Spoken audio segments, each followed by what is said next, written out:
अक्सर हम लोगों को ज़िंदगी से बहुत शिकायत होती है। ज़िंदगी ने हमें ये नहीं दिया, ज़िंदगी ने हमें वो नहीं दिया, चीज़ें हमारे मन मुताबिक नहीं हुई, चीज़ें हमारे मन की नहीं हुई। अगर ऐसा होता तो, अगर वैसा होता तो। लेकिन कुछ लोग ऐसे भी होते हैं जिन्हें ज़िंदगी से सिर्फ़ एक चीज़ चाहिए होती है, और वो खुद ज़िंदगी। वो जीना चाहते हैं लेकिन ज़िंदगी उन्हें वो मौका ही नहीं देती। बिल्कुल ऐसा ही हुआ था एन फ्रैंक के साथ। उस 13 साल की लड़की के अनमोल विचारों ने पूरी दुनिया के दिल को छुआ था। यहाँ तक कि इंग्लिश के करिकुलम में भी एन फ्रेंच की डायरी के कुछ अंशों को डाला गया है, जिसे सब लोगों को समझना और पढ़ना चाहिए। विकट और विपरीत परिस्थिति में भी एन फ्रेंच ने जो डायरी में अपने विचार लिखे थे वो कितना ज़्यादा पॉजिटिव थे, वो कितना ज़्यादा मोटिवेट करने वाले थे, वो निगेटिविटी से कोसों दूर थे। कैसे कोई इंसान जो खुद इतना दुखी हो, जो खुद कैदियों वाली ज़िंदगी जी रहा हो, वो किस तरह से इतना मोटिवेटेड हो सकता है और किस तरह से दूसरों को जीवन जीने की प्रेरणा दे सकता है। बखूबी एन फ्रैंक की डायरी इस बात का सटीक जवाब देती है। तो फ्रेंड्स, फ़िलहाल मैं इस वीडियो में, आज के वीडियो में मैं फिर आप लोगों के लिए कुछ यूनिक लेकर आई हूँ, और इस वीडियो में हम ये जानेंगे कि एन फ्रैंक के साथ कंसंट्रेशन कैंप में क्या हुआ था, किस तरह से उसको जो छिपकर वो लोग जिस शेल्टर में रह रहे थे, जिस अज्ञातवास में जी रहे थे, कैसे उन लोगों को वहाँ से बंदी बना लिया गया और किस तरह से कंसंट्रेशन कैंप में उसे पहुँचाया गया, वहाँ उसने कैसे कैसे के दिन देखे और किस तरह से उसकी मौत हुई, इस बारे में हम बात करेंगे। तो अब मैं अपने वीडियो को और आगे बढ़ाती हूँ। तो चलिए अब हम शुरुआत से शुरुआत करते हैं। बात तब की है 1942 की, नीदरलैंड की। द्वितीय विश्व युद्ध को शुरू हुए 3 साल बीत चुके हैं, लेकिन अभी भी स्थिति वैसी की वैसी बनी हुई है। यूरोप में सिर्फ ब्रिटेन को छोड़कर हिटलर लगभग सारे देशों में कब्जा कर चुका है। वो यहूदियों को ढूंढ ढूंढ के मार रहा है, बहुत ही दर्दनाक मौत उन्हें दे रहा है, क्योंकि वो सिर्फ अपने धर्म का प्रचार प्रसार चाहता है। वो यहूदियों को ज़िंदा नहीं देखना चाहता है। उन लोगों की गलती सिर्फ इतनी है कि वो यहूदी हैं, और जिसके लिए वो उन्हें बदतर मौत दे रहा है। ऐसा हिटलर कर रहा है। पहले एन फ्रैंक अपने पिता ऑटो फ्रैंक के साथ, अपनी बहन मार्गो फ्रैंक के साथ, अपनी मदर के साथ जर्मनी में रहती थी।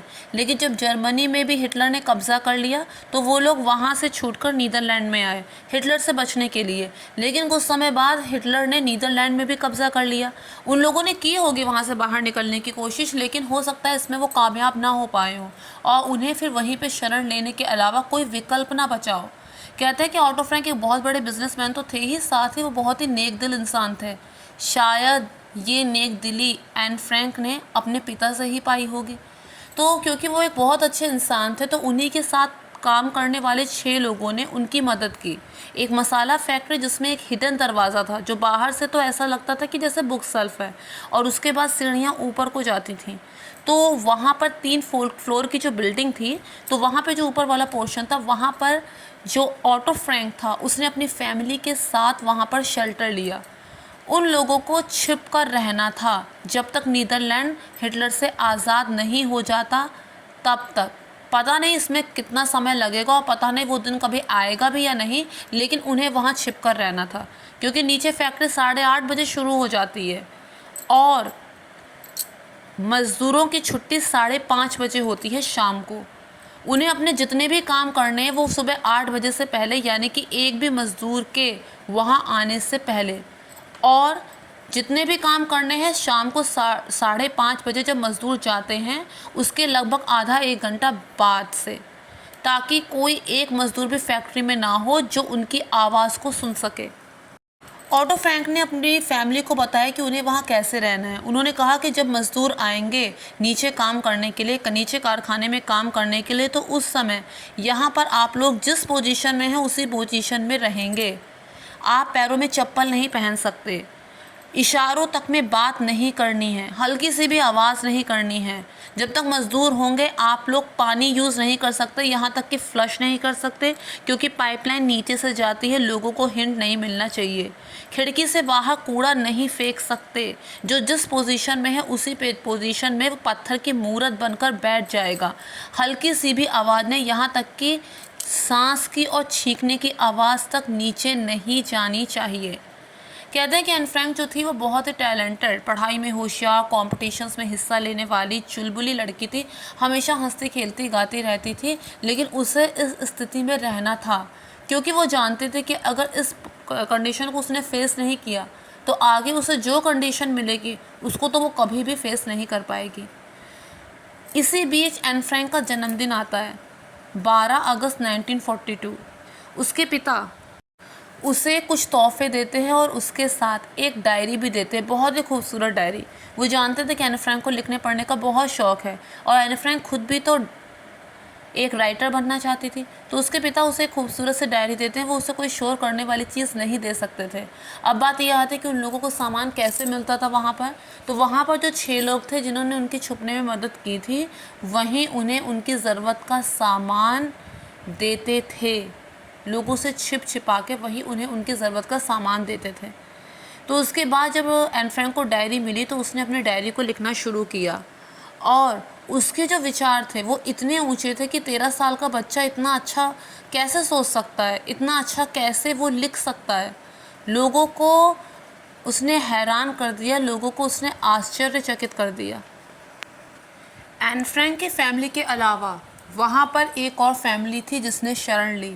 वो लोग भी यहूदी थे, माता पिता और उनका एक बेटा। वो एक वैन फैमिली थी।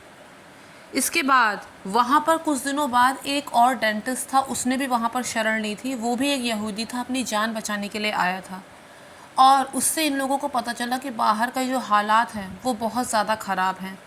बच्चे स्कूल से लौटकर घर आते हैं लेकिन उन्हें माता पिता घर पर नहीं मिलते क्योंकि वो तो जर्मन सैनिकों द्वारा बंदी बना लिए गए होते हैं। सबको अलग अलग कैंप में भेजा जाता है, उनसे हार्ड वर्क कराया जाता है और उनको खाना तक नहीं दिया जाता, उनको मरने के लिए छोड़ दिया जाता है। तो जब इन सब स्थितियों के बारे में उन लोगों ने सुना तो वो बहुत ज़्यादा डर भी गए, घबरा भी गए। तभी वो 6 लोग जिन्होंने मदद की थी उन लोगों की वहाँ पर छिपने में, उन्होंने डायरी किताब के बीच में, उन लोगों ने किताब के बीच में उन्हें एक रेडियो भी दिया। उस रेडियो को जब उन्होंने ऑन किया, उन्होंने बाहर क्या हो रहा है उसकी जानकारी हासिल करने के लिए उस रेडियो को ऑन किया, तो उन्हें पता चला कि अलायंस देश की फ़ौज जर्मनी के सैनिकों से लड़ रही है और बहुत जल्द नीदरलैंड आज़ाद हो जाएगा। उन्हें एक उम्मीद जगी कि ये 2 साल इन्होंने जो इस घर में छुप कर बिताए हैं उनकी वो मेहनत सफल हो जाएगी, वो लोग बच जाएंगे, बाहर की दुनिया में जा सकेंगे, फिर से अपना काम शुरू करेंगे। एक उम्मीद बंधी, एक खुशी उन्हें मिली जो सबसे बड़ी खुशी थी, लेकिन वो सबसे बड़ी खुशी ज़्यादा दिनों तक टिक नहीं पाई। शायद उन्हीं की नज़र लग गई उनकी खुशी को। हुआ ऐसा कि वहाँ पर जो काम करने वाले मज़दूर आते थे उसमें से एक की बीवी जिसका नाम लीना था, उसे शक हो गया कि ऊपर यहूदी छिपे हैं। हो सकता है कुछ ऐसी आवाज़ उसने सुनी या जो कुछ भी हुआ उसे संदेह हो गया। औरतों की तो काम ही होता है दूसरों की ज़िंदगी में दखल अंदाजी करना, दीवारों में कान बनकर बैठ जाना। तो उसे अंदाज़ा लग गया। अब अगर उसे अंदाज़ा लग भी गया था, वो पता नहीं कितनी पढ़ी लिखी थी या नहीं थी, लेकिन उसे इतना तो पता था कि उन लोगों की कोई गलती नहीं है, वो लोग कोई क्रिमिनल नहीं है, वो बस खाली अपनी जान बचा रहे हैं। वहाँ पे फैमिली हो सकती है, उनके अपने हो सकते हैं, उनके साथ बद से बदतर हो सकता है अगर वो इसकी सूचना पुलिस में देगी। लेकिन उसने ऐसा ही किया, उसने पुलिस में उनकी सूचना दे दी, पुलिस वालों को बता दिया और कुछ ही मिनटों के बाद वहाँ पर जर्मन सैनिक आ गए, उन लोगों को अरेस्ट कर लिया गया। अब ऑटो फ्रैंक की और दूसरी जो फैमिली थी उनकी 2 साल की मेहनत में पानी फिर गया। उन्हें पता चल गया कि अब उन्हें बंदी बना लिया जाएगा। उन्हें 5 मिनट का टाइम दिया गया कि जो सामान अपने साथ ले सकते हो लो और चलो। उसके बाद उन्हें वहाँ से रेलवे स्टेशन ले जाया गया। रेलवे स्टेशन के बाद उन्हें वेस्टर्न पोर कैंप वहाँ ले जाया गया क्योंकि वहाँ पर वो लोग यहूदियों को इकट्ठा करने का काम करते थे और वहाँ से उन्हें अलग अलग कैंप में भेजा जाता था।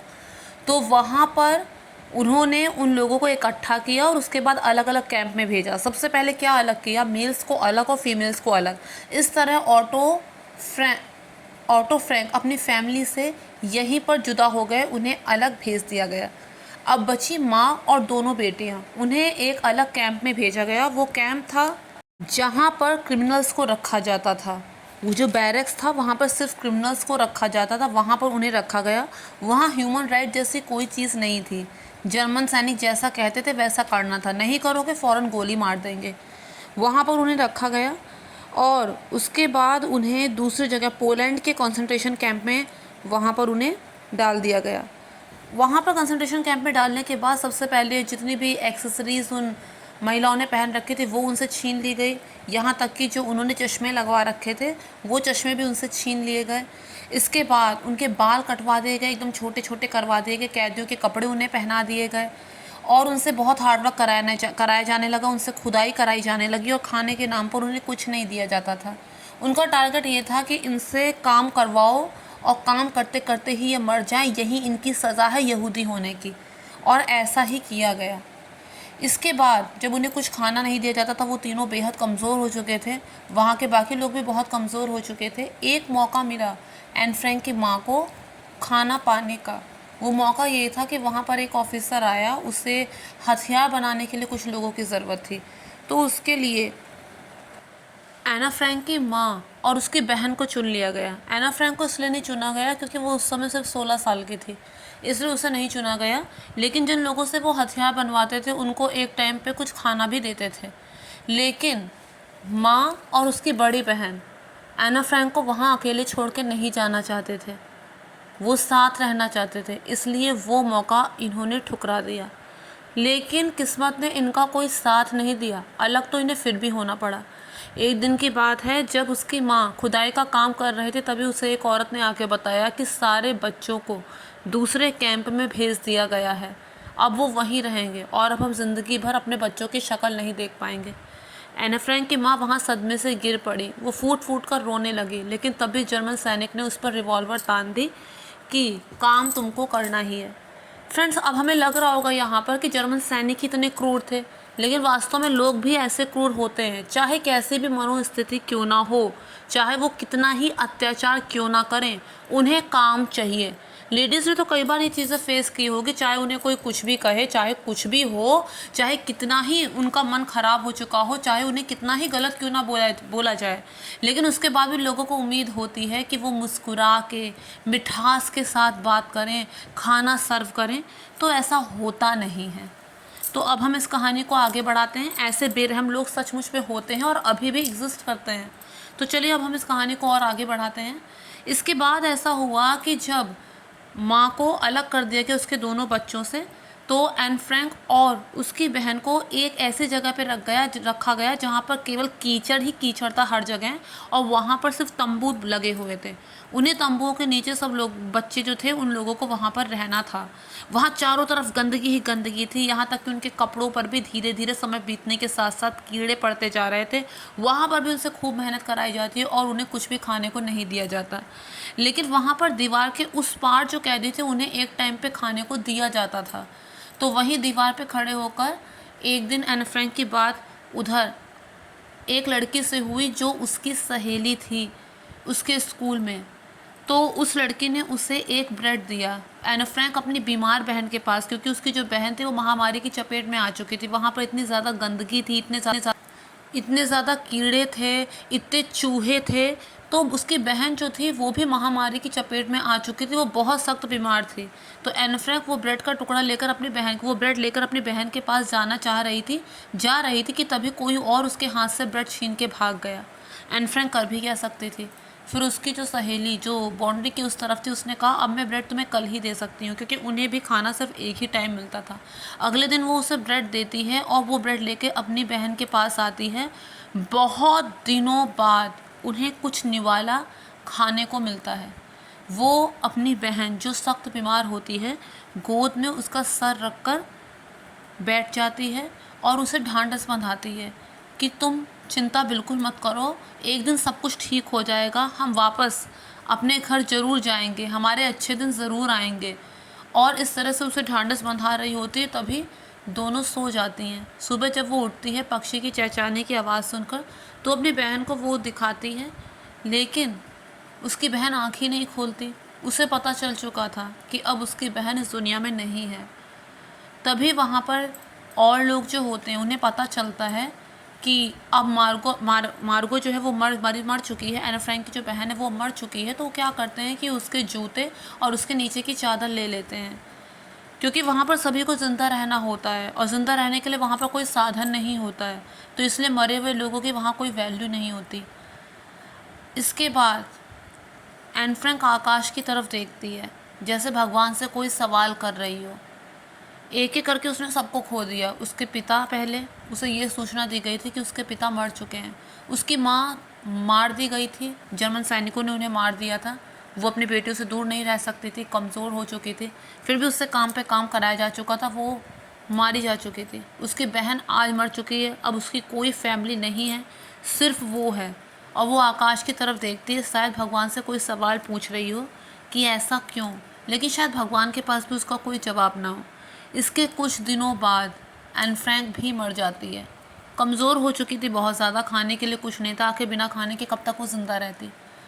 अब इसके बाद जब एन फ्रैंक मर जाती है तो उसके पिता जो अभी ज़िंदा होते हैं, 1945 का टाइम आ जाता है, वर्ल्ड वॉर ख़त्म हो चुकी होती है, नीदरलैंड फिर से आज़ाद हो चुका होता है।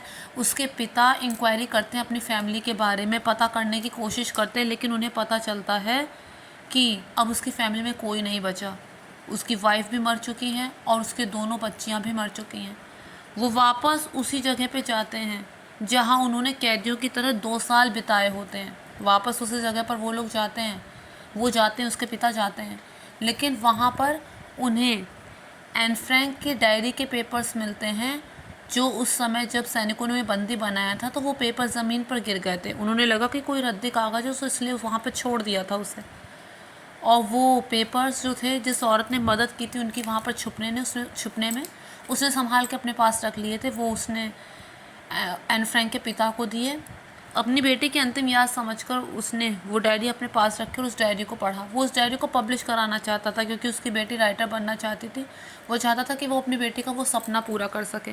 पहले तो सब लोगों ने मना कर दिया उसे पब्लिश करने से, लेकिन फिर सबसे पहले न्यूज़पेपर में उसके कुछ अंश छपे तो लोगों ने और उत्सुकता जाहिर की उसके बारे में जानने में। फिर वो पूरी किताब छपी और आज तक उसे 70 भाषाओं में ट्रांसलेट किया जा चुका है और अभी भी वो लगातार ट्रांसलेट हो रही है।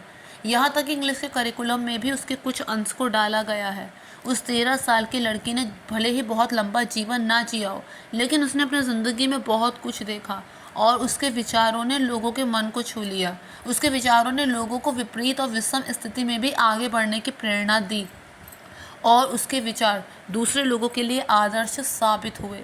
तो फ्रेंड्स, उम्मीद करती हूँ कि आप लोगों को मेरा ये वीडियो पसंद आया होगा, और अगर आप लोगों को मेरा ये वीडियो पसंद आए तो मेक श्योर मेरे चैनल को सब्सक्राइब, वीडियो को लाइक और शेयर ज़रूर कीजिए।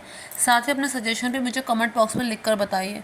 फ्रेंड्स, एक बात और है, मैं अक्सर अच्छी किताबों को पढ़ने के साथ साथ कुछ ना कुछ क्रिएटिव भी करती रहती हूँ, और ज़्यादातर मैं वेस्ट चीज़ों से ही कुछ अच्छा बनाने की कोशिश करती हूँ। और अगर आप लोगों को मेरा ये प्रयास अच्छा लगता हो तो जो बीच बीच में मैं शॉर्ट्स डालती हूँ उन्हें लाइक और सब्सक्राइब भी कर दीजिए, ताकि वॉच आवर्स कुछ और बढ़ सकें, क्योंकि सब्सक्राइबर्स की संख्या तो 1000 क्रॉस हो चुकी है, लेकिन वॉच आवर्स की वजह से चैनल मोनेटाइज नहीं हो पा रहा है। बाकी जैसा आप लोग ठीक समझें। Thank you friends, thank you so much.